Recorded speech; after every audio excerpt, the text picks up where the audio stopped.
Imana ishimwe cyane, nongeye kubasuhuza nanone bene data, mbahaye ikaze umuntu wese urimo kunyumva ufunga iki kiganiro, aho uherereye hose, haba mu Rwanda, haba hanze yarwo, mu mahanga, mu bihugu by'abaturanyi hose, mbahaye ikaze, Uwiteka aduhane umugisha, reka tuganire akanya gato, gusa mbere yuko tuganira reka tubanze duhe Imana icyubahiro. Data mu izina ry'umwana ukunda Yesu Kristo nguhaye icyubahiro, ndagushimye kuko uri Imana nanone, Data kandi inshingano zacu ni ukugushima no kuvuga ibigwi no kugusingiza, tuguhaye icyubahiro rero kubw'aka kanya, jyewe n'abantu barimo kunyumva aka kanya. Ndagushimye kuri Imana yacu, Imana yariho kera, Imana iriho kandi izahoraho, nguhaye ikaze Mwami, utugire neza, utweze ibyaha byose, Mwami, ibyo twaba twaracumuye byadutandukanya nawe byose, ibyo tuzi, ibyo tutazi twakoreye mu butamenya, ibyo Satani yirirwa aturegesha byose ubitwezeho Mwami, udutunganye tuboneke imbere yawe tuboneye, maze imbuto ugiye kubiba muri twebwe ifate yere kandi izatugirire umumaro mu gihe tukiri muri iyi si ndetse no mu buzima buzaza nabwo Kristo. Tugaha icyubahiro rero ubwami bwawe buze, naba ari jye ahubwo ari we ugaragara, mu izina ry'umwana wakunda Yesu Kristo, amen. Reka dusome ijambo ry'Imana, tujye gusoma mu mubwiriza ibice 3. Umutwe w'amagambo uravuga ngo Imana igenera ikintu cyose igihe cyacyo. Amen. Ngo Imana igenera ikintu cyose igihe cyacyo. Mwene data turimo kunyumva aka kanya, aya magambo tugiye kuganira ndagira ngo aze kugufasha kumenya igihe uhagazemo. Umenye igihe urimo uyu munsi, umenye igihe cyagushyikiye, hanyuma umenye n'uburyo bwiza bwo kucyitwaramo no kugihagaramo neza kugira ngo uzagisohokemo wemye, ntikizasige kiguhungabanyije, cyaba ari igihe cyiza cyangwa ari igihe kibi, kuko ibihe byose tujya tubona bihungabanya abantu, tujya tubona ibihe by'umubabaro bihungabanya abantu, tujya tubona n'ibihe by'umunezero nabyo bihungabanya abantu mu bundi buryo, mu buryo bw'umurengwe, mu buryo bwo kwirata, mu buryo bwo gukomeretsa.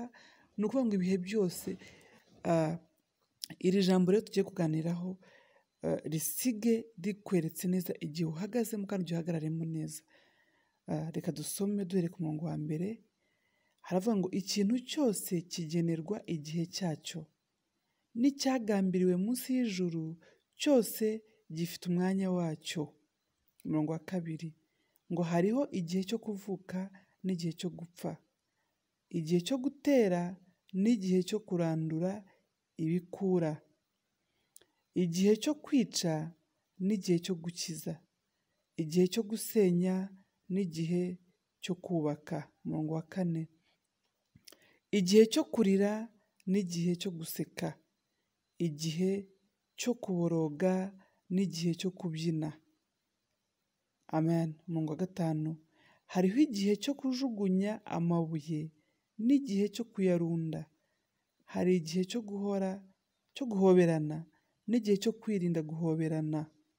Umurongo wa 6 igihe cyo gushaka n'igihe cyo kuzimiza, igihe cyo kwimana n'igihe cyo gutanga, igihe cyo gutabura n'igihe cyo kudoda, hariho igihe cyo guceceka n'igihe cyo kuvuga. Amen. Igihe cyo gukunda n'igihe cyo kwanga, igihe cy'intambara n'igihe cy'amahoro. Amen. Umurongo wa 9 ukavuga ngo ibyo umuntu akora yirushya bimumarira iki? Yesu ashimwe cyane. Ni ukuvuga ngo buri gihe kigira igihe cyacyo, igihe cyo kuvuga n'igihe cyo guceceka, hari igihe cyo guseka, hari n'igihe cyo kubabara. Ni ukuvuga ngo buri gihe cyose cyagenwe munsi y'ijuru gishobora kukugeraho, anytime gishobora kukugeraho, umwanya uwo ari wo wose. Igihe kirahinduka, igihe uhagazemo gishobora guhinduka. Amen. Uyu munsi ushobora kuba ubabaye, uyu munsi ushobora kuba wihebye, ushobora kuvuga uti ubuzima burarangiye, ubwo nyine uri mu gihe cy'umubabaro, uri mu gihe cyo kubabazwa, amen, ariko ukamenya ko hari n'igihe cyo kwishima. Yesu ashimwe cyane. Ni ukuvuga ngo munsi y'ijuru nta gihe na kimwe kiri permanent, nta kintu na kimwe kiri permanent, nta kintu na kimwe kizaguma gutyo. Ibihe biha ibindi, amen, ibihe biha ibindi. Hari umuntu ejo twari turimo tuganira, ni umuntu ukuze w'umukecuru, sinzi ukuntu twaganiriye, arangije arambwira ati ariko abubu ati bimeze bitya na bitya abubu. Ndavuga nti reka ni rwose ntimukajye mutwifatira, byari mu rwenya. Ndabwira nti nawe ni umubyeyi ukuze cyane mu by'ukuri, ndabwira nti ariko umbwije ukuri, nawe igihe wanganaga gutya nkatwe, igihe wari ukiri muto, abakera baravugaga ngo abubu, amen. Abanyarwanda nibo bajya bavuga ngo nta ngoma itagira abubu. Ni ukuvuga ngo igihe cyose ibyabaye kera, ubonye ibishya aba abona nyine ari bishyashya. Ni ukuvuga ngo nta kintu na kimwe kiri permanent, nta kintu na kimwe kiguma uko cyari kimeze kera, amen. Umuntu aba muto akagera igihe cyo gukura agasaza, umuntu aba muto akagera igihe cyo kubyibuha yarananutse, mbese ikintu cyose kirahinduka, amen. Nta kintu na kimwe kiguma uko cyari kimeze mbere. Yesu ashimwe cyane. Rero ikintu nkwifuriza urimo kunyumva aka kanya, fata umwanya wawe ugenzure, umenye igihe uhagazemo. Ese igihe urimo ni igihe ki? Ni igihe cyo gusenga? Urabona ibintu byacitse, urabona byakomeye, ni igihe cyo gusenga. Fata umwanya wawe usenge, amen.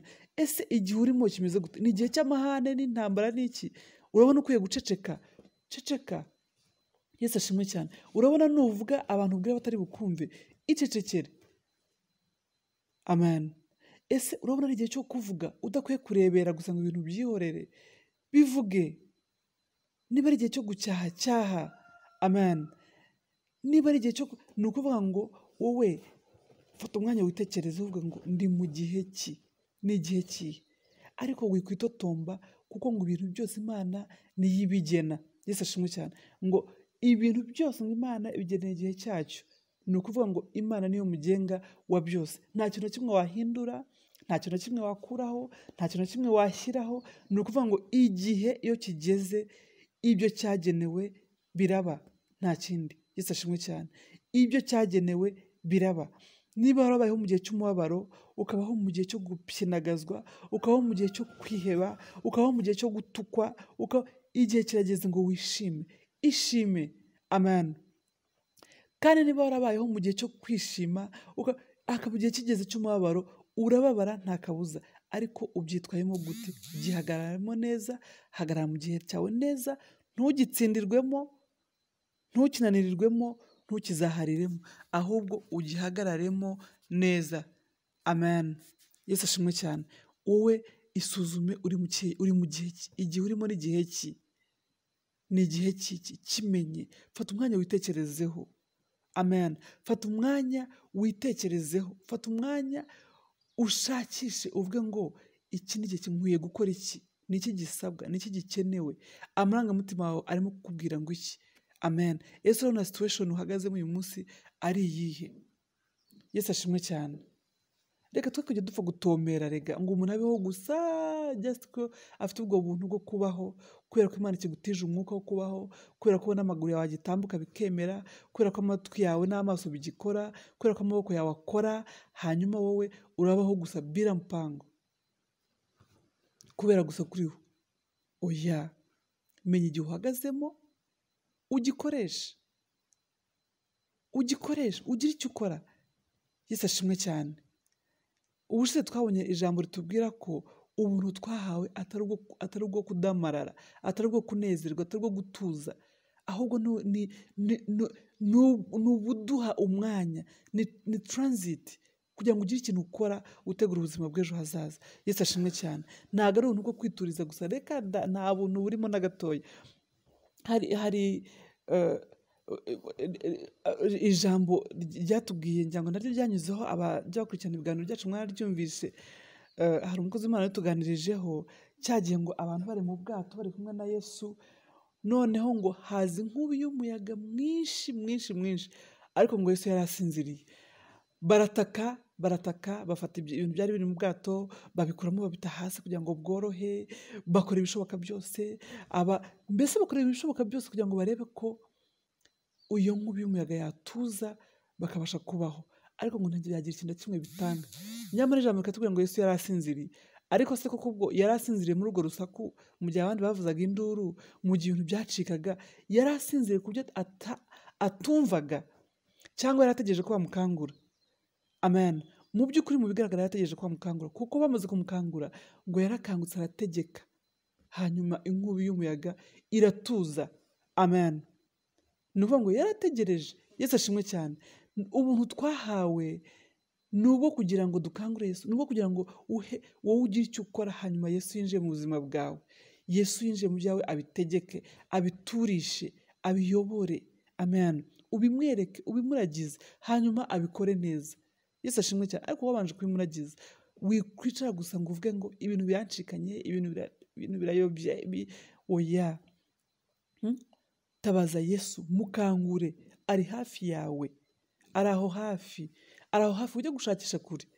Amen. Wowe fata igihe cyawe, ufata umwanya wawe, uhamagara umuremyi wawe, umuragize ibyawe, ahagarare nawe muri icyo gihe urimo, muri ibyo bihe ugezemo, abane nawe, byaba ibihe by'umunezero cyangwa by'umubabaro, byaba ibihe byo guceceka, cyangwa igihe cyose uhagazemo, wowe icyo wiyumvamo, Kristo ahagarane nawe muri icyo gihe urimo, kugira ngo uzakivemo amahoro.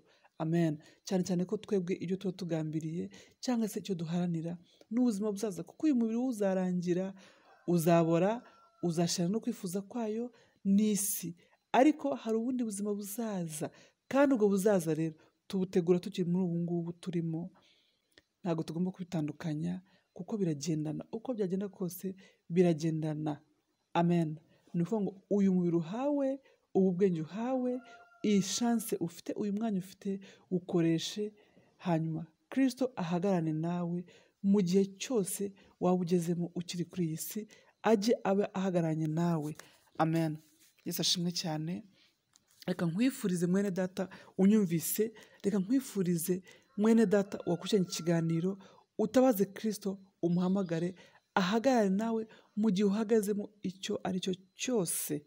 Ntihazagire igihe na kimwe uhagararamo Kristo adahagararanye nawe, udahamagaye Imana ngo ibane nawe, kuko cyaba ari igihombo gikomeye. Yesu abahe umugisha cyane. Ndabakunda abantu bajya kuno kudukurikirana, abantu bakoze subscribe. Yesu abahe umugisha. Mukomeze kuba natwe muri byose, dusengerane, dukomere, dukumbuzanye gakondo yo mu ijuru, kuko umwami Yesu we araza, ntabwo azatinda. Yesu abahe umugisha. Ndabakunda. Shalom, shalom, shalom.